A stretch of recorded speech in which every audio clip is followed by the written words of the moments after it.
ಓಂ ಶಾಂತಿ. ಮುರುಳಿ ದಿನಾಂಕ 6/7/2025.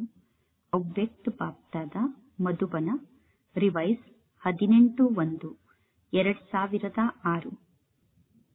ಸಂಕಲ್ಪ, ಸಮಯ ಮತ್ತು ಶಬ್ದದ ಉಳಿತಾಯದ ಸ್ಕೀಮ್ನ ಮೂಲಕ ಸಫಲತೆಯ ಸಮಾರಂಭವನ್ನು ಆಚರಣೆ ಮಾಡಿ ನಿರಾಶ ಆದಂತಹ ಆತ್ಮರಲ್ಲಿ ಆಸೆಯ ದೀಪವನ್ನು ಬೆಳಗಿಸಿ. ಇಂದು ಸ್ನೇಹದ ದಿನ ಆಗಿದೆ. 4 ಕಡೆ ಇರುವಂತಹ ಎಲ್ಲಾ ಮಕ್ಕಳು ಸ್ನೇಹದ ಸಾಗರನಲ್ಲಿ ಸಮಾವೇಶ ಆಗಿದ್ದಾರೆ. ಈ ಸ್ನೇಹ ಸಹಜ ಯೋಗಿಯನ್ನಾಗಿ ಮಾಡುವಂತದ್ದಾಗಿದೆ. ಸ್ನೇಹ ಸರ್ವ ಅನ್ಯ ಆಕರ್ಷಣೆಯಿಂದ ನಮ್ಮನ್ನು ದೂರ ಮಾಡುವಂತದ್ದಾಗಿದೆ. ಸ್ನೇಹದ ವರದಾನ ಪರಮಾತ್ಮ ತಂದೆಯ ಮಕ್ಕಳಾಗಿ ಜನ್ಮವನ್ನು ಪಡೆದುಕೊಂಡ ತಕ್ಷಣ ಸಿಕ್ಕಂತಹ ಜನ್ಮದ ವರದಾನ ಆಗಿದೆ.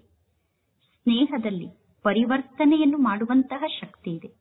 ಅಂದ ಮೇಲೆ ಈ ದಿನ 2 ಪ್ರಕಾರದ ಮಕ್ಕಳನ್ನು ಪರಮಾತ್ಮ ತಂದೆ ಜಗತ್ತಿನ 4 ಕಡೆ ನೋಡಿದರು. ಎಲ್ಲರೂ ಪರಮಾತ್ಮ ತಂದೆಗೆ ಮುದ್ದಿನ ಮಕ್ಕಳಾಗಿದ್ದೀರಾ. ಆದರೆ 1ನೇ ಪ್ರಕಾರದ ಮಕ್ಕಳು ಅಂದರೆ ತಂದೆಗೆ ಪ್ರಿಯಾದಂತಹ ಮಕ್ಕಳು. 2ನೇ ಪ್ರಕಾರದ ಮಕ್ಕಳು ಅಂದರೆ ಪರಮಾತ್ಮ ತಂದೆಯ ಪ್ರೀತಿಯಲ್ಲಿ ತಲ್ಲೀನ ಆದಂತಹ ಮಕ್ಕಳು. ಪರಮಾತ್ಮ ತಂದೆಯ ಪ್ರೀತಿಯಲ್ಲಿ ತಲ್ಲೀನ ಆದಂತಹ ಮಕ್ಕಳು ಪ್ರತಿ ಸಂಕಲ್ಪ, ಪ್ರತಿ ಶ್ವಾಸ, ಪ್ರತಿ ಮಾತು, ಪ್ರತಿ ಕರ್ಮದಲ್ಲಿ ಸ್ವತಃ ಪರಮಾತ್ಮ ತಂದೆಯ ಸಮಾನ ಆಗಿರುತ್ತಾರೆ ಮತ್ತು ಸಹಜವಾಗಿ ತಂದೆಯ ಸಮಾನ ಆಗಿರುತ್ತಾರೆ. ಏಕೆ? ಮಕ್ಕಳಿಗೆ ಪರಮಾತ್ಮ ತಂದೆ ಸಮರ್ಥ ಭವ ಅನ್ನುವ ವರದಾನವನ್ನು ನೀಡಿದ್ದಾರೆ. ಇಂದಿನ ದಿನಕ್ಕೆ ಸ್ಮೃತಿ ದಿನದಿಂದ ಸಮರ್ಥರಾಗುವಂತಹ ದಿನ ಎಂದು ಕರೆಯುತ್ತೀರಾ. ಈ ದಿನ ಸ್ಮೃತಿ ದಿನ ಕೂಡ ಹೌದು, ಸಮರ್ಥತೆಯ ದಿನ ಕೂಡ ಹೌದು. ಏಕೆ? ಈ ದಿನ ಬ್ರಹ್ಮ ತಂದೆ ಸ್ವಯಂ ಮಕ್ಕಳಿಗೆ ಬ್ಯಾಕ್ ಬೋನ್ ಆದರು ಮತ್ತು ಪರಮಾತ್ಮ ತಂದೆಯ ಪ್ರೀತಿಯಲ್ಲಿ ತಲ್ಲೀನ ಆದಂತಹ ಲವಲೀನ ಮಕ್ಕಳನ್ನು ವಿಶ್ವದ ಸ್ಟೇಜ್ನ ಮೇಲೆ ಪ್ರತ್ಯಕ್ಷಪಡಿಸಿದರು. ವ್ಯಕ್ತದಲ್ಲಿ ಮಕ್ಕಳನ್ನು ಪರಮಾತ್ಮ ತಂದೆ ಪ್ರತ್ಯಕ್ಷಪಡಿಸಿದರು. ಬ್ರಹ್ಮ ತಂದೆ ಮಕ್ಕಳನ್ನು ವ್ಯಕ್ತದಲ್ಲಿ ಪ್ರತ್ಯಕ್ಷಪಡಿಸಿ ತಾವು ಸ್ವಯಂ ಅವ್ಯಕ್ತ ರೂಪದಲ್ಲಿ ಮಕ್ಕಳಿಗೆ ಜೊತೆಗಾರ ಆದರು. ಸ್ಮೃತಿಯಿಂದ ಸಮರ್ಥತೆಯನ್ನು ಪ್ರಾಪ್ತಿ ಮಾಡಿಕೊಳ್ಳುವಂತಹ ಇಂದಿನ ಈ ದಿನದಂದು ಬಾಪ್ದಾದ ಮಕ್ಕಳನ್ನು ಬಾಲಕರಿಂದ ಮಾಲೀಕರನ್ನಾಗಿ ಮಾಡಿ ಮಾಸ್ಟರ್ ಸರ್ವಶಕ್ತಿವಂತರಾಗಿ ಸರ್ವಶಕ್ತಿವಂತ ತಂದೆಯನ್ನು ಪ್ರತ್ಯಕ್ಷಪಡಿಸುವಂತಹ ಕಾರ್ಯವನ್ನು ನಿಮಗೆ ನೀಡಿದರು ಮತ್ತು ತಂದೆ ಮಕ್ಕಳನ್ನು ನೋಡಿ ಖುಷಿ ಪಡುತ್ತಿದ್ದಾರೆ. ಏಕೆಂದರೆ ಮಕ್ಕಳು ತಮ್ಮ ಯಥಾಯೋಗ ಮತ್ತು ಯಥಾಶಕ್ತಿಗನುಸಾರವಾಗಿ ಎಲ್ಲರೂ ತಂದೆಯನ್ನು ಪ್ರತ್ಯಕ್ಷಪಡಿಸುವಂತಹ ಕಾರ್ಯದಲ್ಲಿ ತೊಡಗಿದ್ದಾರೆ. ಅಂದರೆ ವಿಶ್ವ ಕಲ್ಯಾಣಕಾರಿಗಳಾಗಿ ವಿಶ್ವ ಪರಿವರ್ತನೆಯನ್ನು ಮಾಡುವಂತಹ ಕಾರ್ಯದಲ್ಲಿ ತೊಡಗಿದ್ದಾರೆ. ತಂದೆಯ ಮೂಲಕ ಸರ್ವಶಕ್ತಿ ಆಸ್ತಿ ಏನು ನಿಮಗೆ ಪ್ರಾಪ್ತಿಯಾಗಿದೆಯೋ ಆ ಸರ್ವಶಕ್ತಿಯನ್ನು ಸ್ವಯಂಗೋಸ್ಕರ ನೀವು ಕಾರ್ಯದಲ್ಲಿ ತೊಡಗಿಸಿಕೊಳ್ಳುತ್ತಿದ್ದೀರಾ ಮತ್ತು ಸರ್ವ ಆತ್ಮರಿಗೋಸ್ಕರ ಕಾರ್ಯದಲ್ಲಿ ತೊಡಗಿಸುತ್ತಿದ್ದೀರಾ. ಬಾಪ್ದಾದ ಇಂತಹ ಮಾಸ್ಟರ್ ಸರ್ವಶಕ್ತಿವಂತ ಆದಂತಹ ತಂದೆಯ ಸಮಾನ ಉಮಂಗ್ ಉತ್ಸಾಹದಲ್ಲಿ ಇರುವಂತಹ ಆಲ್ರೌಂಡ್ ಸೇವಾದಾರಿ ಮಕ್ಕಳನ್ನು ನೋಡಿ, ನಿಸ್ವಾರ್ಥ ಸೇವಾದಾರಿ ಮಕ್ಕಳನ್ನು ನೋಡಿ, ಬೇಹದ್ದಿನ ಸೇವಾದಾರಿ ಮಕ್ಕಳನ್ನು ನೋಡಿ ಮಕ್ಕಳಿಗೆ ಪದುಮಾಪದಂ ಗುಣದಷ್ಟು ಮನಸ್ಸಿನಿಂದ ಸುಭಾಷ್ಯವನ್ನು ತಿಳಿಸುತ್ತಿದ್ದಾರೆ. ಸುಭಾಷ್ಯಗಳು, ಸುಭಾಷ್ಯಗಳು. ದೇಶದಲ್ಲಿ ಇರುವಂತಹ ಮಕ್ಕಳೇನೂ ಕಡಿಮೆ ಇಲ್ಲ ಮತ್ತು ವಿದೇಶದ ಮಕ್ಕಳೂ ಕೂಡ ಕಡಿಮೆ ಇಲ್ಲ. ಅಂದರೆ ದೇಶದಲ್ಲಿ ಇರುವಂತಹ ಮಕ್ಕಳೂ ಕೂಡ ಕಾರ್ಯದಲ್ಲಿ ತೊಡಗಿದ್ದಾರೆ, ವಿದೇಶದ ಮಕ್ಕಳೂ ಕೂಡ ಕಾರ್ಯದಲ್ಲಿ ತೊಡಗಿದ್ದಾರೆ. ಬಾಪ್ದಾದ ಇಂತಹ ಮಕ್ಕಳನ್ನು ನೋಡಿ ಮನಪೂರ್ವಕವಾಗಿ ಮನಸ್ಸಿನಿಂದ ಮಕ್ಕಳ ಮಹಿಮೆಯನ್ನು ಮಾಡುತ್ತಿರುತ್ತಾರೆ ಮತ್ತು ವಾಹ ವಾಹ ಅನ್ನುವ ಗೀತೆಯನ್ನು ಮಕ್ಕಳಿಗೋಸ್ಕರ ಹಾಡುತ್ತಿರುತ್ತಾರೆ. ಮಕ್ಕಳೇ ವಾಹ ಎಂದು ತಂದೆ ಗೀತೆಯನ್ನು ಹಾಡುತ್ತಿದ್ದಾರೆ. ನೀವೆಲ್ಲರೂ ವಾಹ ವಾಹ ಎಂದು ಹೇಳಿಸಿಕೊಳ್ಳುವ ಮಕ್ಕಳಾಗಿದ್ದೀರಾ ತಾನೆ? ಎಲ್ಲರೂ ಕೈಯನ್ನು ಅಲುಗಾಡಿಸುತ್ತಿದ್ದಾರೆ. ಬಹಳ ಒಳ್ಳೆಯದು. ಬಾಪ್ದಾದರವರಿಗೆ ಮಕ್ಕಳ ಮೇಲೆ ಬಹಳಷ್ಟು ನಶೆ ಇದೆ. ಇಡೀ ಕಲ್ಪದಲ್ಲಿ ಇಂತಹ ಯಾವ ತಂದೆ ಕೂಡ ಇರಲು ಸಾಧ್ಯ ಇಲ್ಲ. ಆ ತಂದೆಯ ಪ್ರತಿಯೊಬ್ಬ ಮಕ್ಕಳು ಸ್ವರಾಜ್ಯ ಅಧಿಕಾರಿಯಾದಂತಹ ರಾಜ ಆಗಿರಲು ಸಾಧ್ಯ ಇಲ್ಲ. ಪರಮಾತ್ಮ ತಂದೆಗೆ ಮಕ್ಕಳಾದ ನಾವೆಲ್ಲರೂ ಸ್ವರಾಜ್ಯಕ್ಕೆ ಅಧಿಕಾರಿಗಳಾಗಿ ರಾಜರಾಗಿದ್ದೇವೆ. ಇಡೀ ಕಲ್ಪದಲ್ಲಿ ಬೇರೆ ಯಾವ ತಂದೆಗೂ ತಮ್ಮ ಪ್ರತಿಯೊಬ್ಬ ಮಕ್ಕಳು ಈ ರೀತಿ ಸ್ವರಾಜ್ಯಕ್ಕೆ ಅಧಿಕಾರಿಯಾಗಿ ರಾಜರಾಗಿರಲು ಸಾಧ್ಯ ಇಲ್ಲ. ಈಗ ನೀವೆಲ್ಲರೂ ಸ್ವರಾಜ್ಯಕ್ಕೆ ಅಧಿಕಾರಿಯಾದಂತಹ ರಾಜ ಆಗಿದ್ದೀರ ತಾನೆ? ನೀವು ಪ್ರಜೆಗಳಂತೂ ಅಲ್ಲ ತಾನೆ? ಕೆಲವು ಮಕ್ಕಳು ಯಾವಾಗ ಪರಮಾತ್ಮ ತಂದೆಯ ಜೊತೆಗೆ ಆತ್ಮಿಕ ವಾರ್ತಾಲಾಪವನ್ನು ಮಾಡುತ್ತಾರೋ ಆಗ ತಂದೆಗೆ ಹೇಳುತ್ತಾರೆ, ಬಾಬಾ, ನಾನು ಭವಿಷ್ಯದಲ್ಲಿ ಯಾವ ಪದವಿಯನ್ನು ಪಡೆದುಕೊಳ್ಳುತ್ತೇನೆ ಅನ್ನುವ ಚಿತ್ರವನ್ನು ನನಗೆ ತೋರಿಸಿ ಎಂದು. ಆಗ ಬಾಪ್ತಾದ ಮಕ್ಕಳಿಗೆ ಏನೆಂದು ಹೇಳುತ್ತಾರೆ? ಯಾರೆಲ್ಲ ಹಳೆಯ ಮಕ್ಕಳಾಗಿದ್ದಾರೋ ಅವರು ಪರಮಾತ್ಮ ತಂದೆಗೆ ಹೇಳುತ್ತಾರೆ, ನಮ್ಮ ಜಗದಂಬಾ ಮಾತೆ ಪ್ರತಿಯೊಂದು ಮಗುವಿಗೂ ತಮ್ಮ ಭವಿಷ್ಯದ ಚಿತ್ರವನ್ನು ನೀಡುತ್ತಿದ್ದರು. ಭವಿಷ್ಯದಲ್ಲಿ ನೀವು ಏನಾಗುತ್ತೀರಾ ಅನ್ನುವ ಚಿತ್ರವನ್ನು ಜಗದಂಬಾ ಮಾತೆ ಪ್ರತಿಯೊಂದು ಮಕ್ಕಳಿಗೂ ನೀಡುತ್ತಿದ್ದರು. ಅಂದ ಮೇಲೆ ಈಗ ನೀವು ಕೂಡ ನಮ್ಮ ಭವಿಷ್ಯದ ಚಿತ್ರವನ್ನು ನಮಗೆ ತೋರಿಸಿ ಎಂದು ಮಕ್ಕಳು ತಂದೆಗೆ ಕೇಳುತ್ತಾರೆ. ಬಾಪ್ತಾದ ಹೇಳುತ್ತಾರೆ, ಪ್ರತಿಯೊಂದು ಮಗುವಿಗೂ ಪರಮಾತ್ಮ ತಂದೆ ವಿಚಿತ್ರವಾದ ದರ್ಪಣವನ್ನು ನೀಡಿದ್ದಾರೆ, ಅಂದರೆ ವಿಚಿತ್ರವಾದ ಕನ್ನಡಿಯನ್ನು ನೀಡಿದ್ದಾರೆ. ಆ ದರ್ಪಣದಲ್ಲಿ ನಿಮ್ಮ ಭವಿಷ್ಯದ ಚಿತ್ರವನ್ನು ನಿಮಗೆ ನೋಡಿಕೊಳ್ಳಲು ಸಾಧ್ಯ ಆಗುತ್ತದೆ ತಾನೆ? ನಾನು ಯಾರಾಗಿದ್ದೇನೆ ಅನ್ನುವ ನಿಮ್ಮ ಭವಿಷ್ಯದ ಚಿತ್ರವನ್ನು ಆ ದರ್ಪಣದಲ್ಲಿ ನೋಡಿಕೊಳ್ಳಲು ನಿಮಗೆ ಸಾಧ್ಯ ಆಗುತ್ತಿದೆ ತಾನೆ?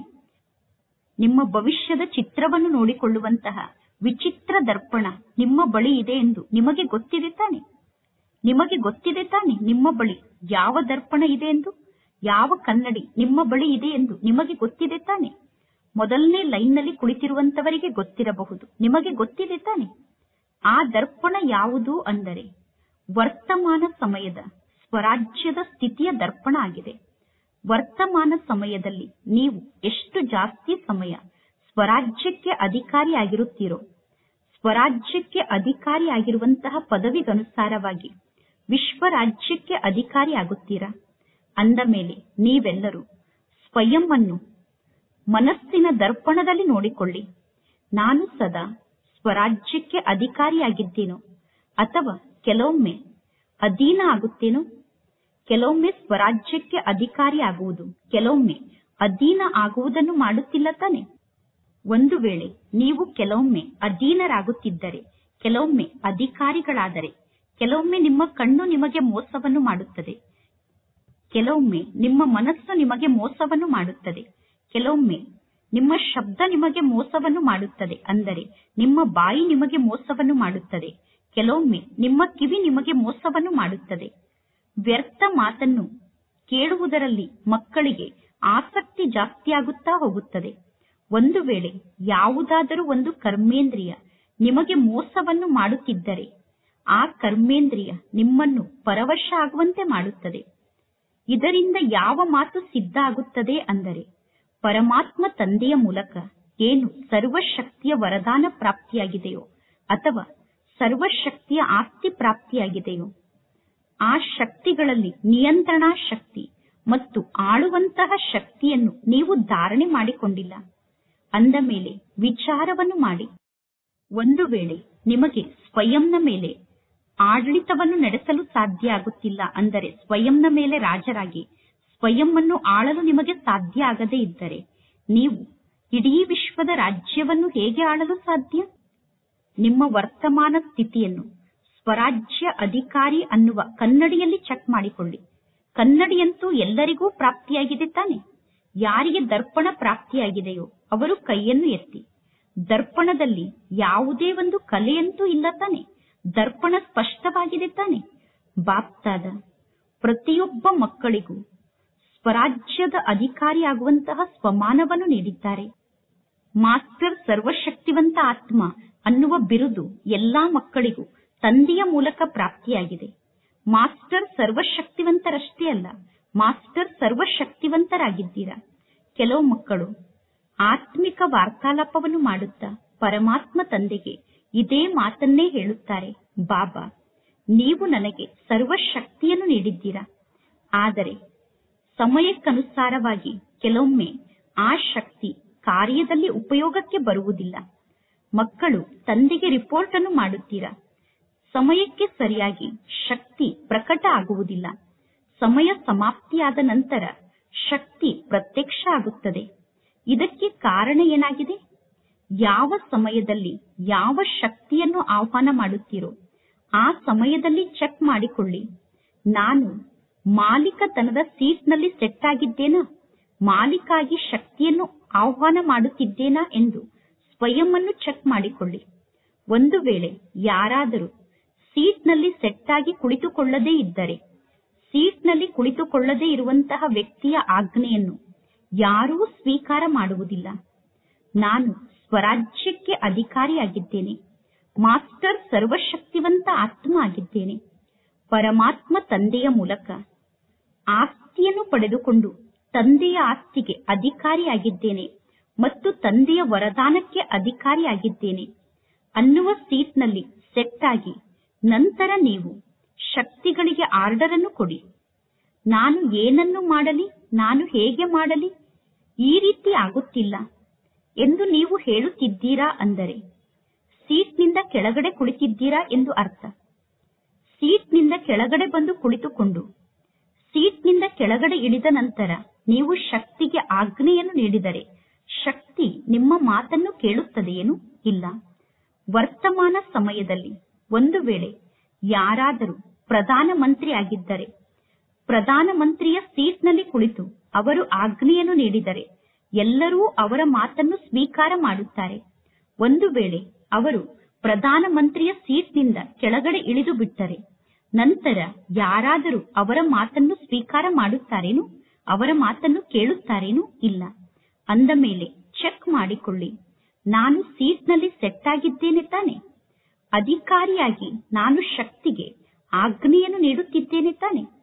ಪರಮಾತ್ಮ ತಂದೆ ಪ್ರತಿಯೊಂದು ಮಗುವಿಗೂ ಅಧಿಕಾರವನ್ನು ನೀಡಿದ್ದಾರೆ.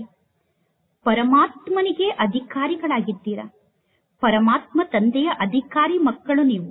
ಪರಮಾತ್ಮ ತಂದೆಯ ಮೇಲೆ ನಿಮಗೆ ಅಧಿಕಾರ ಇದೆ. ಯಾವುದೋ ಒಂದು ಆತ್ಮದ ಮೂಲಕ ನಿಮಗೆ ಅಧಿಕಾರ ಪ್ರಾಪ್ತಿಯಾಗಿಲ್ಲ. ಮಹಾನ್ ಆತ್ಮರ ಮೂಲಕ ನಿಮಗೆ ಅಧಿಕಾರ ಪ್ರಾಪ್ತಿಯಾಗಿಲ್ಲ. ಪರಮಾತ್ಮ ತಂದೆಯ ಮೂಲಕ ಅಧಿಕಾರ ಪ್ರಾಪ್ತಿಯಾಗಿದೆ.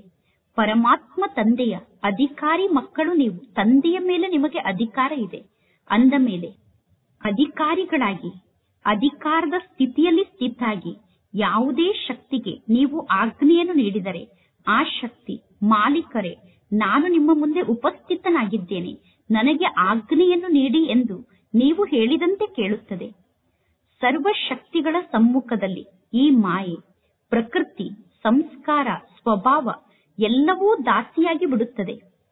ನೀವು ಸರ್ವಶಕ್ತಿಗಳಿಗೆ ಮಾಲೀಕರಾದರೆ ಮಾಯೆ, ಪ್ರಕೃತಿ, ಸ್ವಭಾವ, ಸಂಸ್ಕಾರ ಎಲ್ಲವೂ ಕೂಡ ಮಾಲೀಕರಾದ ನಿಮಗೋಸ್ಕರ ಕಾಯುತ್ತದೆ. ಮಾಲೀಕ ನನಗೆ ಏನಾದರೂ ಆಜ್ಞೆಯನ್ನು ನೀಡಲಿ ಎಂದು ಪ್ರಕೃತಿ, ಮಾಯೆ, ಸ್ವಭಾವ, ಸಂಸ್ಕಾರ ಎಲ್ಲವೂ ನಿಮಗೋಸ್ಕರ ಕಾಯುತ್ತದೆ.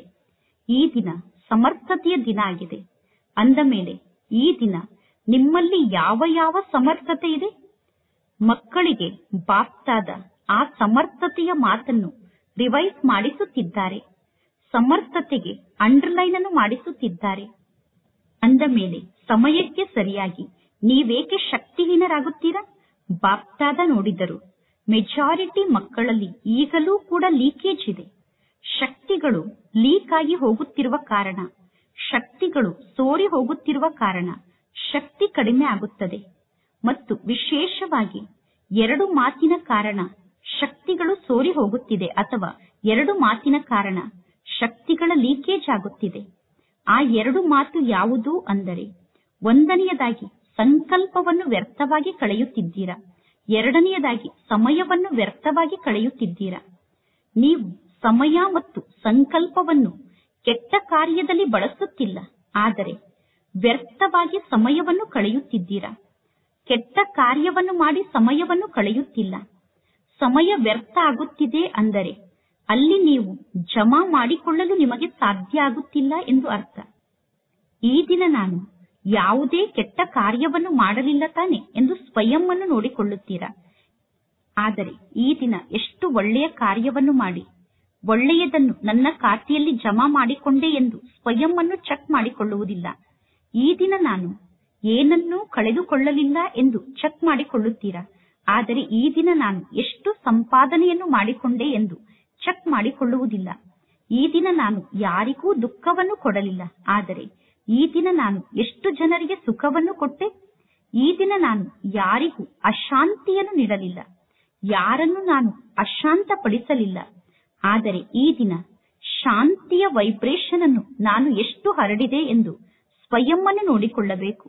ಶಾಂತಿ ದೂತ ಆಗಿ ಎಷ್ಟು ಜನರಿಗೆ ನಾನು ಶಾಂತಿಯನ್ನು ನೀಡಿದೆ. ವಾಯುಮಂಡಲದ ಮೂಲಕ, ಬಾಯಿಯ ಮೂಲಕ, ವೈಬ್ರೇಷನ್ನ ಮೂಲಕ ಎಷ್ಟು ಜನರಿಗೆ ನಾನು ಶಾಂತಿಯನ್ನು ನೀಡಿದೆ ಎಂದು ಸ್ವಯಂ ಅನ್ನು ಚೆಕ್ ಮಾಡಿಕೊಳ್ಳಬೇಕು. ಏಕೆಂದರೆ ನಿಮಗೆ ಗೊತ್ತಿದೆ, ಈಗ ಸಮಯ ಬಹಳ ಕಡಿಮೆ ಉಳಿದಿದೆ. ಇದು ಬಹಳ ಸಣ್ಣದಾದ ಪುರುಷೋತ್ತಮ ಕಲ್ಯಾಣಕಾರಿ ಯುಗ ಆಗಿದೆ. ಈ ಪುರುಷೋತ್ತಮ ಕಲ್ಯಾಣಕಾರಿ ಯುಗದಲ್ಲಿ ಈಗ ಬಹಳ ಕಡಿಮೆ ಸಮಯ ಉಳಿದಿದೆ. ಜಮಾ ಮಾಡಿಕೊಳ್ಳುವುದಕ್ಕೋಸ್ಕರ ಸಮಯ ಬಹಳ ಕಡಿಮೆ ಇದೆ. ಈಗಿಲ್ಲದಿದ್ದರೆ ಇನ್ನೆಂದಿಗೂ ಇಲ್ಲ. ಅಂದ ಮೇಲೆ ಪ್ರತಿಕ್ಷಣ ಈಗಿಲ್ಲದಿದ್ದರೆ ಇನ್ನೆಂದಿಗೂ ಇಲ್ಲ ಅನ್ನುವ ಮಾತು ನೆನಪಿನಲ್ಲಿ ಇರಬೇಕು. ಹಾಗೇ ಆಗುತ್ತದೆ, ಮಾಡೇ ಮಾಡುತ್ತೇವೆ ಅನ್ನುವ ವಿಚಾರವನ್ನು ಮಾಡಬೇಡಿ. ಈಗ ಮಾಡದಿದ್ದರೆ ಎಂದೂ ಮಾಡಲು ಸಾಧ್ಯ ಇಲ್ಲ, ಈಗಿಲ್ಲದಿದ್ದರೆ ಇನ್ನೆಂದಿಗೂ ಇಲ್ಲ ಅನ್ನುವ ಮಾತನ್ನು ಸ್ಮೃತಿಯಲ್ಲಿ ಇಟ್ಟುಕೊಳ್ಳಿ. ಬ್ರಹ್ಮ ತಂದೆ ಸದಾ ಇದೇ ತೀವ್ರ ಪುರುಷಾರ್ಥವನ್ನು ಮಾಡಿದರು. ಆದ್ದರಿಂದ ನಂಬರ್ 1 ನಲ್ಲಿ ಗುರಿಯನ್ನು ತಲುಪಲು ಬ್ರಹ್ಮ ತಂದೆಗೆ ಸಾಧ್ಯ ಆಯಿತು. ಈಗ ಇಲ್ಲದಿದ್ದರೆ ಇನ್ನೆಂದಿಗೂ ಇಲ್ಲ ಅನ್ನುವ ಸ್ಮೃತಿಯಲ್ಲಿ ಇದ್ದು ಬ್ರಹ್ಮ ತಂದೆ ನಂಬರ್ 1 ತೀವ್ರ ಪುರುಷಾರ್ಥವನ್ನು ಮಾಡಿರುವ ಕಾರಣ ಬ್ರಹ್ಮ ತಂದೆ ಗುರಿಯನ್ನು ತಲುಪಿದರು. ಅಂದ ಮೇಲೆ ಪರಮಾತ್ಮ ತಂದೆ ನಮಗೆ ಎಷ್ಟೊಂದು ಸಮರ್ಥತೆಯನ್ನು ಕೊಟ್ಟಿದ್ದಾರೆ. ಈ ದಿನ ತಂದೆಯ ಮೂಲಕ ಪ್ರಾಪ್ತಿಯಾದಂತಹ ಸಮರ್ಥತೆ ನೆನಪಿಗೆ ಬಂದಿದೆ ತಾನೆ. ಉಳಿತಾಯದ ಸ್ಕೀಮ್ ಅನ್ನು ನಿರ್ಮಾಣ ಮಾಡಿಕೊಳ್ಳಿ. ಸಂಕಲ್ಪದ ಉಳಿತಾಯವನ್ನು ಮಾಡಿ, ಸಮಯದ ಉಳಿತಾಯವನ್ನು ಮಾಡಿ, ವಾಣಿಯ ಉಳಿತಾಯವನ್ನು ಮಾಡಿ. ಯಾವ ಶಬ್ದ ಯಥಾರ್ಥ ಶಬ್ದ ಅಲ್ಲವೋ ಅಂತಹ ಮಾತನ್ನು ಉಳಿತಾಯ ಮಾಡಿ. ಆ ಯಥಾರ್ಥ ಶಬ್ದದ ಉಳಿತಾಯವನ್ನು ಮಾಡಿ. ಅಂದರೆ ಆ ಯಥಾರ್ಥ ಶಬ್ದವನ್ನು ಮಾತನಾಡಬೇಡಿ. ಬಾಪ್ತಾದ ಎಲ್ಲಾ ಮಕ್ಕಳನ್ನು ಸದಾ ಅಧಿಕಾರದ ಸೀಟ್ನಲ್ಲಿ ಸೆಟ್ ಆಗಿ ಇರುವಂತಹ ಸ್ವರಾಜ್ಯ ಅಧಿಕಾರಿ ರಾಜ ಮಗುವಿನ ರೂಪದಲ್ಲಿ ನೋಡಲು ಬಯಸುತ್ತಾರೆ. ನಿಮ್ಮೆಲ್ಲರಿಗೂ ಈ ಮಾತು ಇಷ್ಟ ಆಯಿತು ತಾನೆ? ನಿಮ್ಮ ಸ್ವರಾಜ್ಯದ ಅಧಿಕಾರದ ಸ್ವರೂಪ ನಿಮಗೆ ಇಷ್ಟ ಆಯಿತು ತಾನೆ? ಕೆಲವೊಮ್ಮೆ ಬಾಪ್ತಾದ ಮಕ್ಕಳನ್ನು ಟಿವಿಯಲ್ಲಿ ನೋಡುತ್ತಾರೆ. ಮಕ್ಕಳನ್ನು ಟಿವಿಯಲ್ಲಿ ಸ್ವರಾಜ್ಯ ಅಧಿಕಾರಿ ರೂಪದಲ್ಲಿ ತಂದೆ ನೋಡಬೇಕು. ಅದಕ್ಕೋಸ್ಕರ ನಾವು ಸ್ವರಾಜ್ಯ ಅಧಿಕಾರಿಯ ರೂಪದಲ್ಲೇ ಸ್ಥಿತ ಆಗಿರಬೇಕು. ಬಾಪ್ತಾದರವರ ಬಳಿ ಸ್ವಾಭಾವಿಕವಾದ ಟಿವಿ ಇದೆ. ಟಿವಿಯ ಸ್ವಿಚ್ ಅನ್ನು ಆನ್ ಮಾಡುವ ಅವಶ್ಯಕತೆ ಇಲ್ಲ. ಒಂದೇ ಸಮಯದಲ್ಲಿ 4 ಕಡೆ ಇರುವಂತಹ ಮಕ್ಕಳನ್ನು ಬಾಪ್ತಾದ ನೋಡಬಹುದು. ಪ್ರತಿಯೊಂದು ಮಗುವನ್ನೂ ತಂದೆ ನೋಡಬಹುದು. ಇಡೀ ವಿಶ್ವದ ಮೂಲೆ ಮೂಲೆಯಲ್ಲಿರುವಂತಹ ಪ್ರತಿಯೊಂದು ಮಗುವನ್ನೂ ಕೂಡ ತಂದೆ ನೋಡಬಹುದು. ಅಂದ ಮೇಲೆ ಸ್ವರಾಜ್ಯದ ಅಧಿಕಾರಿಗಳಾಗಲು ಸಾಧ್ಯ ಆಗುತ್ತದೆ ತಾನೆ? ನಾಳೆ ತಂದೆ ಟಿವಿಯನ್ನು ಆನ್ ಮಾಡಿದರೆ ನೀವೆಲ್ಲರೂ ಯಾವ ಸ್ವರೂಪದಲ್ಲಿ ಕಾಣಿಸುತ್ತೀರಾ? ಸೂಕ್ಷ್ಮ ದೇವತಾ ಸ್ವರೂಪದ ಡ್ರೆಸ್ನಲ್ಲಿ ಕಾಣಿಸಬೇಕು. ಸೂಕ್ಷ್ಮ ದೇವತಾ ಸ್ವರೂಪದ ಡ್ರೆಸ್ ಅನ್ನು ಧರಿಸಿಕೊಂಡಿದ್ದೀರಾ ತಾನೆ? ಹೊಳೆಯುವಂತಹ ಬೆಳಕಿನ ಡ್ರೆಸ್ ಸೂಕ್ಷ್ಮ ದೇವತಾ ಸ್ವರೂಪದ ಡ್ರೆಸ್ ಆಗಿದೆ. ಈ ಶರೀರದ ಅಭಿಮಾನದ ಮಣ್ಣಿನ ಡ್ರೆಸ್ ಅನ್ನು ಧರಿಸಿಕೊಳ್ಳಬೇಡಿ. ಹೊಳೆಯುವಂತಹ ಡ್ರೆಸ್ ಅನ್ನು ಧರಿಸಿಕೊಳ್ಳಿ. ಸಫಲತೆಯ ನಕ್ಷತ್ರಗಳಾಗಿ ಎಲ್ಲಾ ಮಕ್ಕಳನ್ನು ಈ ರೀತಿ ಸೂಕ್ಷ್ಮ ದೇವತಾ ಸ್ವರೂಪದ ಮೂರ್ತಿಯ ರೂಪದಲ್ಲಿ ತಂದೆ ನೋಡಲು ಬಯಸುತ್ತಾರೆ. ಎಲ್ಲರಿಗೂ ಇಷ್ಟ ಆಯಿತು ತಾನೆ? ಮಣ್ಣಿನ ಡ್ರೆಸ್ ಅನ್ನು ಧರಿಸಿಕೊಳ್ಳುತ್ತೀರೇನು? ದೇಹಾಭಿಮಾನ ಅನ್ನುವ ಮಣ್ಣಿನ ಡ್ರೆಸ್ ಅನ್ನು ಧರಿಸಿಕೊಂಡರೆ ಮಣ್ಣು ಪಾಲಾಗುತ್ತೀರಾ? ಅಂದರೆ ಮಣ್ಣಿನಲ್ಲೇ ಇರುವಂತವರಾಗಿ ಬಿಡುತ್ತೀರಾ? ಹೇಗೆ ತಂದೆ ಅಶರೀರಿಯಾಗಿದ್ದಾರೆ, ಹೇಗೆ ಪರಮಾತ್ಮ ತಂದೆ ಅಶರೀರಿಯಾಗಿದ್ದಾರೆ. ಬ್ರಹ್ಮ ತಂದೆ ಹೊಳೆಯುವಂತಹ ಸೂಕ್ಷ್ಮ ದೇವತಾ ಸ್ವರೂಪದ ಡ್ರೆಸ್ನಲ್ಲಿ ಇದ್ದಾರೆ. ಬ್ರಹ್ಮ ತಂದೆ ಸೂಕ್ಷ್ಮ ದೇವತೆಯಾಗಿದ್ದಾರೆ ತಾನೆ? ಅಂದ ಮೇಲೆ ಬ್ರಹ್ಮ ತಂದೆಯನ್ನು ಅನುಕರಣೆ ಮಾಡಿ. ಸ್ಥೂಲ ರೂಪದಲ್ಲೂ ಕೂಡ ನಿಮ್ಮ ಬಟ್ಟೆಗೆ ಮಣ್ಣು ತಾಕಿದರೆ, ನಿಮ್ಮ ಬಟ್ಟೆಗೆ ಕಲೆ ಆದರೆ ಆಗ ನೀವು ಏನನ್ನು ಮಾಡುತ್ತೀರಾ? ಬಟ್ಟೆಗೆ ಕಲೆ ತಾಕಿದರೆ, ಮಣ್ಣು ತಾಕಿದರೆ ಡ್ರೆಸ್ ಅನ್ನು ಚೇಂಜ್ ಮಾಡುತ್ತೀರಾ ತಾನೆ? ಅದೇ ರೀತಿ ಚೆಕ್ ಮಾಡಿಕೊಳ್ಳಿ. ಸದಾ ಹೊಳೆಯುವಂತಹ ಸೂಕ್ಷ್ಮ ದೇವತಾ ಸ್ವರೂಪದ ಡ್ರೆಸ್ ಅನ್ನು ಧರಿಸಿಕೊಂಡಿದ್ದೇನೆ ತಾನೆ. ಹೇಗೆ ಪರಮಾತ್ಮ ತಂದೆಗೆ ನಶೆ ಇದೆ, ನನ್ನ ಪ್ರತಿಯೊಂದು ಮಗು ರಾಜ ಮಗು ಆಗಿದೆ ಎಂದು ಅಂದ ಮೇಲೆ ನೀವು ಕೂಡ ರಾಜ ಮಗುವಿನ ಸ್ವರೂಪದಲ್ಲೇ ಇರಿ, ರಾಜ ಆಗಿ ಇರಿ. ನಂತರ ಮಾಯೆ ನಿಮಗೆ ದಾಸಿಯಾಗುತ್ತದೆ ಮತ್ತು ಮಾಯೆ ಬೀಳ್ಕೊಡುಗೆಯನ್ನು ಪಡೆದುಕೊಳ್ಳುತ್ತದೆ. ಅರ್ಧ ಕಲ್ಪಕ್ಕೋಸ್ಕರ ಮಾಯೆ ಬೀಳ್ಕೊಡುಗೆಯನ್ನು ಪಡೆದುಕೊಳ್ಳುತ್ತದೆ. ಆಗ ಮಾಯೆ ನಿಮ್ಮ ಮೇಲೆ ದಾಳಿಯನ್ನು ಮಾಡುವುದಿಲ್ಲ. ಬಾಪ್ದಾದ ಸದಾ ಹೇಳುತ್ತಾರೆ, ಪರಮಾತ್ಮ ತಂದೆಗೆ ಬಲಿಹಾರಿ ಆದರೆ ಎಂದೂ ನೀವು ಸೋಲಲು ಸಾಧ್ಯ ಇಲ್ಲ. ಒಂದು ವೇಳೆ ನೀವು ಸೋಲುತ್ತಿದ್ದೀರಾ ಅಂದರೆ ನೀವು ತಂದೆಗೆ ಬಲಿಹಾರಿ ಆಗಿಲ್ಲ ಎಂದು ಅರ್ಥ. ಈಗ ನಿಮ್ಮೆಲ್ಲರ ಮೀಟಿಂಗ್ ನಡೆಯುವಂತದ್ದಿದೆ. ಮೀಟಿಂಗ್ ನ ಡೇಟ್ ಅನ್ನು ಫಿಕ್ಸ್ ಮಾಡಿಕೊಳ್ಳುತ್ತೀರಾ ತಾನೆ. ಅಂದ ಮೇಲೆ ಈ ಬಾರಿ ಮೀಟಿಂಗ್ ನಲ್ಲಿ ಕೇವಲ ಸೇವೆಯ ಪ್ಲಾನ್ ಅನ್ನು ಮಾಡಬೇಡಿ. ಕೇವಲ ಮೀಟಿಂಗ್ ನಲ್ಲಿ ಸೇವೆಯ ಪ್ಲಾನ್ ಅನ್ನು ಮಾಡುವುದನ್ನಷ್ಟೇ ಬಾಪ್ದಾದ ನೋಡಲು ಬಯಸುವುದಿಲ್ಲ. ಬಲೆ ಸೇವೆಯ ಪ್ಲಾನ್ ಅನ್ನು ಮಾಡಿ, ಆದರೆ ಮೀಟಿಂಗ್ ನಲ್ಲಿ ಸಫಲತೆಯ ಮಿಷನರಿಯ ಪ್ಲಾನ್ ಅನ್ನು ಕೂಡ ಮಾಡಿ, ಸಫಲತೆಯನ್ನು ಪ್ರಾಪ್ತಿ ಮಾಡಿಕೊಳ್ಳುವಂತಹ ಪ್ಲಾನ್ ಅನ್ನು ಕೂಡ ಮಾಡಿ. ಬಹಳಷ್ಟು ಸಭೆಯನ್ನು ನಡೆಸಿದ್ದೀರಾ, ಅಂದರೆ ಬಹಳಷ್ಟು ಸೆಮಿನಾರ್ಗಳನ್ನು ಮಾಡಿದ್ದೀರಾ. ಈಗ ಸಫಲತೆಯ ಸಭೆಯನ್ನು ನಡೆಸಿ, ಅಂದರೆ ಸಫಲತೆಯ ಸೆಮಿನಾರ್ನ ಡೇಟ್ ಅನ್ನು ಫಿಕ್ಸ್ ಮಾಡಿಕೊಳ್ಳಿ. ಎಲ್ಲರೂ ವಿಚಾರವನ್ನು ಮಾಡುತ್ತಿದ್ದೀರಾ, ಎಲ್ಲರೂ ಹೇಗೆ ಸಫಲತೆಯ ಸೆರೆಮನಿಯನ್ನು ಆಚರಣೆ ಮಾಡಲು ಸಾಧ್ಯ ಎಂದು. ಆದ್ದರಿಂದ ಬಾಪ್ತಾದ ತಿಳಿಸುತ್ತಾರೆ, ಕಡಿಮೆ ಅಂದರೆ 108 ರತ್ನಗಳು ಸಫಲತೆಯ ಮೂರ್ತಿಯಾಗಿ ಸಫಲತೆಯ ಸಮಾರಂಭವನ್ನು ಆಚರಣೆ ಮಾಡಬೇಕು. 108 ಮಣಿಗಳು ಸಫಲತೆಯ ಮೂರ್ತಿಯಾಗಿ ಉದಾಹರಣಾ ಸ್ವರೂಪರಾಗಬೇಕು. ಈ ರೀತಿ ಆಗಲು ಸಾಧ್ಯ ಇದೆ ತಾನೆ? ಹೇಳಿ, ಮೊದಲನೇ ಲೈನ್ನವರು ಹೇಳಿ. ಸಫಲತಾ ಸ್ವರೂಪದ ಮೂರ್ತಿಯಾಗಲು ಸಾಧ್ಯ ಇದೆ ತಾನೆ? ಉತ್ತರವನ್ನು ನೀಡುವಂತಹ ಸಾಹಸ ಮಕ್ಕಳಲ್ಲಿ ಇಲ್ಲ. ಮಕ್ಕಳು ವಿಚಾರವನ್ನು ಮಾಡುತ್ತಿದ್ದಾರೆ, ಆಗುತ್ತದೆಯೋ ಇಲ್ಲವೋ ಗೊತ್ತಿಲ್ಲ, ನಾನು ಮಾಡುತ್ತೇನೋ ಅಥವಾ ಇಲ್ಲವೋ ನನಗೆ ಗೊತ್ತಿಲ್ಲ ಎಂದು. ನೀವು ಸಾಹಸ ಉಳ್ಳವರಾದರೆ ಎಲ್ಲವನ್ನೂ ಮಾಡಿ ತೋರಿಸಲು ಸಾಧ್ಯ. ದಾದಿಯನ್ನು ಬಾಬಾ ಕೇಳುತ್ತಿದ್ದಾರೆ, ದಾದಿ ನೀವು ತಿಳಿಸಿ, 108 ಆತ್ಮರು ಸಫಲತಾ ಮೂರ್ತಿಗಳಾಗಲು ಸಾಧ್ಯ ತಾನೆ? ಹೌದು, ಅವಶ್ಯವಾಗಿ 108 ಮಣಿಗಳು ತಯಾರಾಗುತ್ತೇವೆ. 108 ಮಣಿಗಳ ಸಫಲತೆಯ ಸಮಾರಂಭ ನಡೆಯಲು ಸಾಧ್ಯ ಎಂದು ದಾದೀಜಿ ಬಾಪ್ದಾದರವರಿಗೆ ತಿಳಿಸುತ್ತಿದ್ದಾರೆ. ನೋಡಿ, ದಾದಿಯಲ್ಲಿ ಸಾಹಸ ಇದೆ. ನಿಮ್ಮೆಲ್ಲರ ಪರವಾಗಿ ದಾದಿ ಸಾಹಸವನ್ನು ತೋರಿಸುತ್ತಿದ್ದಾರೆ. ಅಂದ ಮೇಲೆ ಸಹಯೋಗಿಗಳಾಗಬೇಕು. ಆದ್ದರಿಂದ ಈಗೇನು ಮೀಟಿಂಗ್ ನಡೆಯುತ್ತದೆಯೋ ಆ ಮೀಟಿಂಗ್ ನ ರಿಪೋರ್ಟ್ ಅನ್ನು ತಂದೆ ಕೇಳುತ್ತಾರೆ. ಪಾಂಡವರು ತಿಳಿಸಿ, ಏಕೆ ಸುಮ್ಮನೆ ಇದ್ದೀರಾ? ಪಾಂಡವರು ಏಕೆ ಸುಮ್ಮನೆ ಇದ್ದೀರಾ? ಪಾಂಡವರಿಗೆ ಈ ರೀತಿ ಸಾಹಸವನ್ನು ಇಟ್ಟುಕೊಳ್ಳಲು ಸಾಧ್ಯ ಆಗುವುದಿಲ್ಲ ಏನು? ಪಾಂಡವರಿಗೆ ಮಾಡಿ ತೋರಿಸಲು ಸಾಧ್ಯ ಆಗುವುದಿಲ್ಲ ಏನು? ಮಾಡಿ ತೋರಿಸುತ್ತೀರಾ ತಾನೆ? ಒಳ್ಳೆಯದು. ಸಾಹಸವನ್ನು ಇಟ್ಟುಕೊಳ್ಳಲು ಸಾಧ್ಯ ಆಗುತ್ತದೆ ತಾನೆ? ನಾನು ಸಾಹಸವನ್ನು ಇಟ್ಟುಕೊಂಡು ಸ್ವರಾಜ್ಯಕ್ಕೆ ಅಧಿಕಾರಿಯಾಗಿ ತೋರಿಸುತ್ತೇನೆ ಎಂದು ಯಾರು ತಿಳಿದುಕೊಂಡಿದ್ದೀರೋ ಅವರು ಕೈಯನ್ನು ಎತ್ತಿ. ಎಲ್ಲರೂ ಮಾಡುತ್ತೀರಾ ತಾನೆ? ಬೇರೆ ಯಾವುದೇ ಸಂಸ್ಕಾರ ನಿಮ್ಮಲ್ಲಿ ಇರುವುದಿಲ್ಲ ತಾನೆ? ಯಾವುದೇ ದುರ್ಬಲತೆ ಇರುವುದಿಲ್ಲ ತಾನೆ? ಒಳ್ಳೆಯದು. ಮಧುಬನದವರು ಕೂಡ ಕೈಯನ್ನು ಎತ್ತುತ್ತಿದ್ದಾರೆ. ವಾಹ, ಶುಭಾಶಯಗಳು, ಶುಭಾಶಯಗಳು. ಒಳ್ಳೆಯದು. 108 ಮಣಿಗಳು ಸಫಲತೆಯ ಮೂರ್ತಿಯಾದರೆ ನಂತರ ಎಲ್ಲವೂ ಸಹಜ ಆಗುತ್ತದೆ. ಇಷ್ಟೊಂದು ಜನ ಕೈಯನ್ನು ಎತ್ತಿದ್ದೀರಾ ಅಂದ ಮೇಲೆ 108 ಜನ ಸಫಲತಾ ಮೂರ್ತಿಗಳಾಗುವುದು ದೊಡ್ಡ ಮಾತೇನು? ದೊಡ್ಡ ಮಾತಲ್ಲ. ಡಬ್ಬಲ್ ವಿದೇಶದವರು ಏನನ್ನು ಮಾಡುತ್ತೀರಾ? ಹೌದು, ದಾದಿ ಜಾನಕಿ ಕೂಡ ಮುರಳಿಯನ್ನು ಕೇಳುತ್ತಿದ್ದಾರೆ. ನಾನು ಉತ್ತರವನ್ನು ಕೊಡಬೇಕು ಎಂದು ದಾದಿಗೆ ಉತ್ಸಾಹ ಬರುತ್ತಿದೆ. ವಿದೇಶದವರ ಮಾಲೆಯನ್ನೂ ಕೂಡ ತಂದೆ ನೋಡುತ್ತಾರೆ. ಸರಿತಾನೆ? ಕೈಯನ್ನು ಎತ್ತಿ. ಸರಿತಾನೆ? ಒಳ್ಳೆಯದು. ಈ ದಿನ ಡಬ್ಬಲ್ ವಿದೇಶದವರು ಎಷ್ಟು ಜನ ಕುಳಿತಿದ್ದೀರಾ? ಈ ಸಭೆಯಲ್ಲಿ 200 ಜನ ಡಬ್ಬಲ್ ವಿದೇಶದ ಮಕ್ಕಳು ಕುಳಿತಿದ್ದಾರೆ. ಆ 200 ಜನರಲ್ಲಿ 108 ಮಣಿಗಳು ತಯಾರಾಗಿ ಬಿಡಬೇಕು. ಈ ಕಾರ್ಯವನ್ನು ಮಾಡಿ ತೋರಿಸುವುದರಲ್ಲಿ ಮೊದಲು ನಾನು ಎಂದು ಹೇಳಬೇಕು.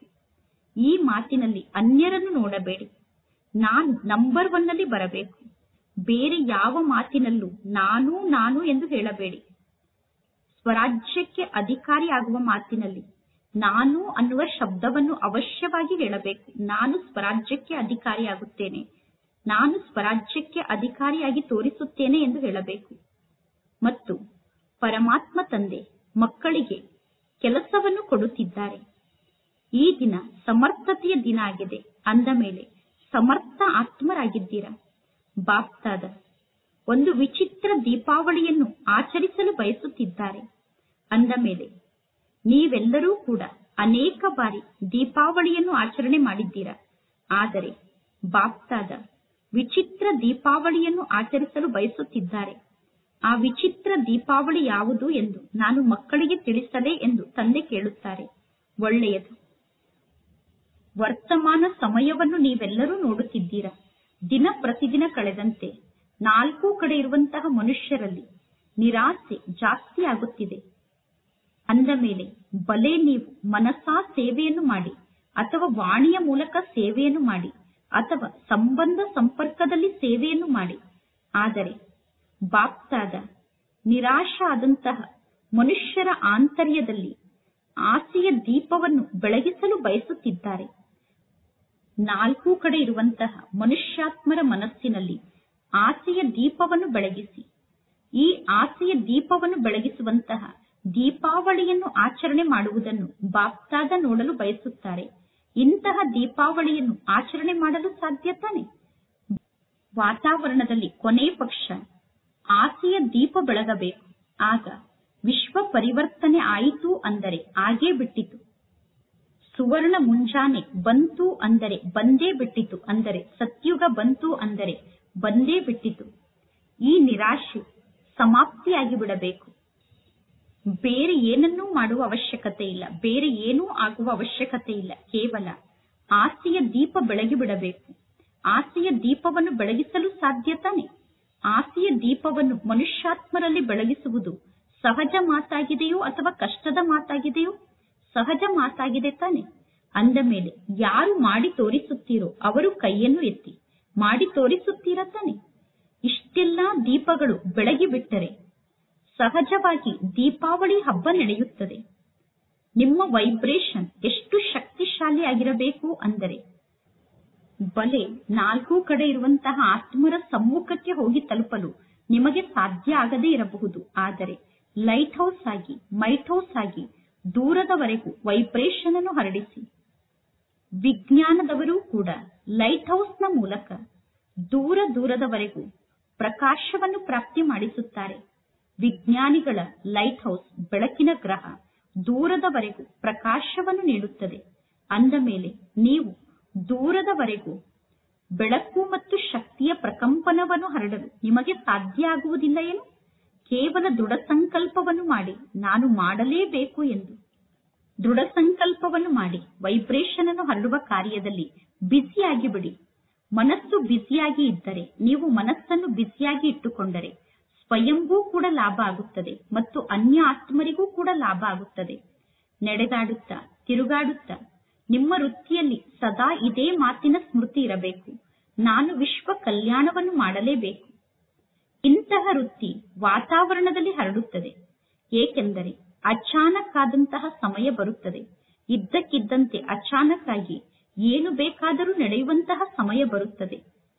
ನಿಮ್ಮ ಸೋದರ ಸೋದರಿಯರು ಅಂತಹ ಸಮಯದಲ್ಲಿ ನಿಮ್ಮ ಬಗ್ಗೆ ಕಂಪ್ಲೇಂಟ್ ಅನ್ನು ಹೇಳಬಾರದು. ನೀವು ನನಗೆ ಪರಮಾತ್ಮ ತಂದೆ ಬಂದಿರುವ ಸಂದೇಶವನ್ನು ಏಕೆ ತಿಳಿಸಲಿಲ್ಲ ಎಂದು ಅಚಾನಕ್ನ ಸಮಯದಲ್ಲಿ ಯಾರೂ ನಿಮ್ಮ ಮೇಲೆ ಕಂಪ್ಲೇಂಟ್ ಅನ್ನು ಮಾಡಬಾರದು. ಕೆಲವು ಮಕ್ಕಳು ವಿಚಾರವನ್ನು ಮಾಡುತ್ತಾರೆ, ಅಂತ್ಯದಲ್ಲಿ ಇಂತಹ ಸೇವೆಯನ್ನು ಮಾಡುತ್ತೇವೆ ಎಂದು. ಆದರೆ ಅಂತ್ಯದಲ್ಲಿ ನೀವು ಸೇವೆಯನ್ನು ಮಾಡಿದರೂ ಕೂಡ ಜಗತ್ತಿನ ಜನ ಅಂತ್ಯದಲ್ಲಿ ಏಕೆ ನಮಗೆ ತಿಳಿಸುತ್ತಿದ್ದೀರಾ, ಮೊದಲೇ ಏಕೆ ನಮಗೆ ತಿಳಿಸಲಿಲ್ಲ ಎಂದು ನಿಮ್ಮ ಬಗ್ಗೆ ಕಂಪ್ಲೇಂಟ್ ಅನ್ನು ಹೇಳುತ್ತಾರೆ. ಅವರು ಕಂಪ್ಲೇಂಟ್ ಅನ್ನು ಹೇಳುತ್ತಾರೆ, ನೀವು ಸ್ವಲ್ಪ ಮೊದಲೇ ನಮಗೆ ಈ ಸಂದೇಶವನ್ನು ತಿಳಿಸಿದ್ದರೆ ನಾವು ಯಾವುದಾದರೂ ಪದವಿಯನ್ನು ಪಡೆದುಕೊಳ್ಳುತ್ತಿದ್ದೆವು ಎಂದು. ಆದ್ದರಿಂದ ಪ್ರತಿ ಸಂಕಲ್ಪದಲ್ಲೂ ಬಾಪ್ತಾದರವರನ್ನು ನೆನಪು ಮಾಡಿ ತಂದೆಯ ಮೂಲಕ ಲೈಟ್ ಅನ್ನು ಪಡೆದುಕೊಳ್ಳುತ್ತಾ ಹೋಗಿ. ನಂತರ ಲೈಟ್ ಹೌಸ್ ಆಗಿ, ಬೆಳಕಿನ ಗ್ರಹ ಆಗಿ ಎಲ್ಲರಿಗೂ ಲೈಟ್ ಅನ್ನು ಕೊಡಿ, ಅಂದರೆ ಪ್ರಕಾಶವನ್ನು ಕೊಡಿ. ಸಮಯವನ್ನು ವ್ಯರ್ಥವಾಗಿ ಕಳೆಯಬೇಡಿ. ಬಾಪ್ತಾದ ಮಕ್ಕಳು ಬಹಳಷ್ಟು ಯುದ್ಧವನ್ನು ಮಾಡುವುದನ್ನು ಯಾವಾಗ ನೋಡುತ್ತಾರೋ, ಮಕ್ಕಳು ಯುದ್ಧವನ್ನು ಮಾಡುವುದು ಬಾಪ್ತಾದರವರಿಗೆ ಇಷ್ಟ ಆಗುವುದಿಲ್ಲ. ಸರ್ವಶಕ್ತಿವಂತರಾದ ನೀವು ಯುದ್ಧವನ್ನು ಮಾಡುತ್ತಿರುವುದು ತಂದೆಗೆ ಇಷ್ಟ ಆಗುವುದಿಲ್ಲ. ನೀವು ಮಾಸ್ಟರ್ ಸರ್ವಶಕ್ತಿವಂತರಾಗಿದ್ದೀರಾ ಮತ್ತು ಯುದ್ಧವನ್ನು ಮಾಡುತ್ತಿದ್ದೀರಾ. ಅಂದ ಮೇಲೆ ರಾಜ ಆಗಿ, ಸಫಲತಾ ಮೂರ್ತಿಗಳಾಗಿ ನಿರಾಸೆಯನ್ನು ಸಮಾಪ್ತಿ ಮಾಡಿ ಆಸೆಯ ದೀಪವನ್ನು ಬೆಳಗಿಸಿ. ಒಳ್ಳೆಯದು. ಎಲ್ಲಾ ಕಡೆ ಇರುವಂತಹ ಮಕ್ಕಳ ಸ್ನೇಹದ ನೆನಪಿನ ಮಾಲೆ ತಂದೆಯ ಬಳಿ ಬಹಳಷ್ಟು ಬಂದು ತಲುಪಿದೆ.